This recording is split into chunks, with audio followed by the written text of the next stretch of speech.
You ask Tiger to solve. This deals with linear equations with one unknown. The final result is d equals -12. Let's solve it step by step. Simplify the expression. Simplify the arithmetic. Expand the parentheses.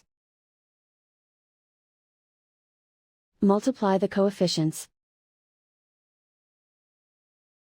Simplify the arithmetic. Expand the parentheses.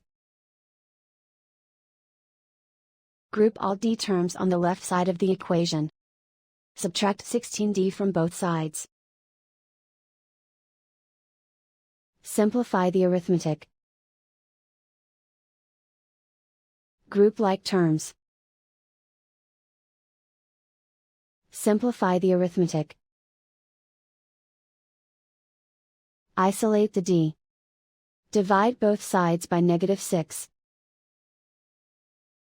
Cancel out the negatives. Simplify the fraction. Move the negative sign from the denominator to the numerator. Find the greatest common factor of the numerator and denominator.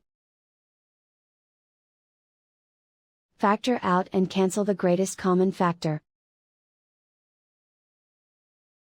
And so the final result is d equals -12.